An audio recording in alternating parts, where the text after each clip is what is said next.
اچھا، بعض لوگ ایک اشکال یہاں پر کرتے ہیں کہ حضرت عیسیٰ علیہ السلام کون سے فرقے کو فالو کریں گے، یہ بھی بہت لوگ اوٹ پٹانگ باتیں کرتے ہیں، کہتے ہیں دیکھو حضرت عیسیٰ علیہ السلام تو اہل حدیث ہوں گے، ڈائریکٹ حدیث سے استدلال کریں گے۔ بعض لوگ، ایک صاحب نے مجھ سے یہ سوال پوچھا تھا کہ حضرت عیسیٰ علیہ السلام حنفی ہوں گے یا شافعی ہوں گے یا مالکی ہوں گے یا حنبلی ہوں گے؟ تو میں نے ان سے کہا حضرت عیسیٰ علیہ السلام کے آنے سے پہلے پہلے ہم ایک مجتہد کی اتباع کرتے ہیں جس کو امام ابو حنیفہ کہا جاتا ہے۔ وعلیکم السلام ورحمۃ اللہ وبرکاتہ۔ اللہ رب العالمین خیر و عافیت میں رکھے۔ آپ کا سوال صحیح مسلم کی اس حدیث میں جو دجال اور عیسیٰ علیہ السلام کے نزول کے سلسلے میں تھا کہ اس میں ایک لفظ آیا ہے وَهُوَ كَذَلِكَ اِذْ أَوْحَى اللَّهُ إِلَى عِيسَىٰ، وہ اسی حالت میں رہیں گے کہ اللہ رب العالمین عیسیٰ علیہ السلام کے پاس الہام کرے گا۔ الہام کیونکہ وحی کا جو معنی ہے وہ ہے اشارہ، ایماں اور الہام۔ چنانچہ سورۃ النحل آیت نمبر 68 ہے، اللہ رب العالمین نے فرمایا وَأَوْحَى رَبُّكَ إِلَى النَّحْلِ أَنِ اتَّخِذِي مِنَ الْجِبَالِ بُيُوتًا وَمِنَ الشَّجَرِ وَمِمَّا يَعْرِشُونَ۔ اس سے معلوم ہوا کہ وحی کا سلسلہ منقطع ہو چکا ہے۔ عیسیٰ علیہ الصلاۃ والتسلیم کے پاس اللہ رب العالمین الہام کرے گا۔ کیا کرے گا؟ الہام کرے گا۔ اس سلسلے میں علامہ طبری نے، جو تفسیر طبری کے نام سے مشہور اور معروف ہے، کہتے ہیں اصل الایحاء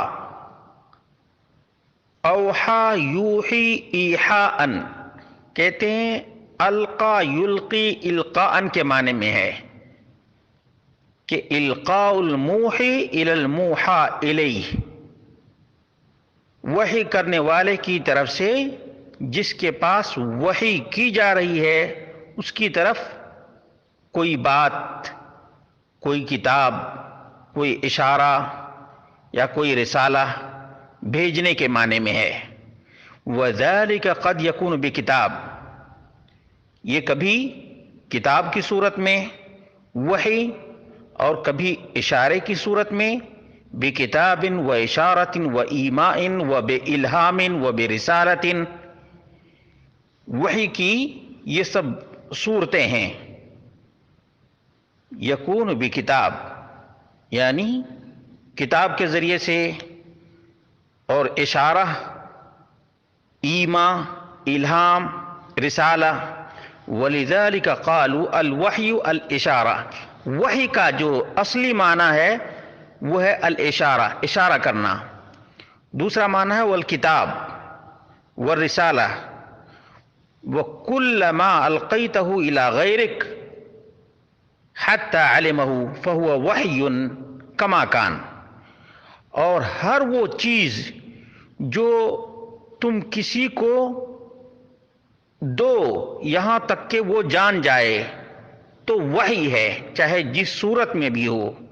الہام کہہ لیں، اشارہ کہہ لیں، کتاب کہہ لیں یا رسالہ کہہ لیں، بہرحال یہاں جو صحیح مسلم کی حدیث کا میں وارد وَهُوَ كَذَلِكَ إِذْ أَوْحَى اللَّهُ إِلَى عِيسَىٰ، اس کا معنی ہے کہ اللہ رب العالمین الہام کر دے گا عیسیٰ علیہ السلام کے دل میں، عیسیٰ علیہ الصلاۃ والتسلیم کے دل میں اللہ تبارک و تعالی الہام کر دے گا۔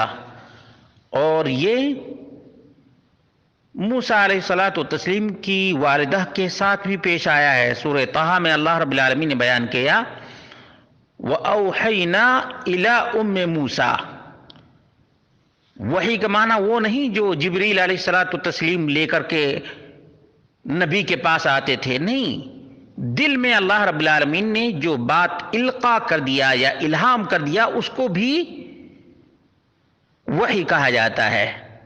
اور وحی کے بہت سے معانی میں سے الہام بھی بہت ہی زیادہ معروف اور مشہور ہے۔ اگر جبریل علیہ الصلاۃ والتسلیم کسی نبی کے پاس لے کر کے آتے ہیں تو وہ وحی شریعت ہے، یعنی شرعی احکام. اور غیر نبی کے پاس، جیسے شہد کی مکھی کے پاس اللہ رب العالمین وحی کرتا ہے، تو اس کا مطلب یہ ہے کہ اللہ رب العالمین الہام کر دیتا ہے.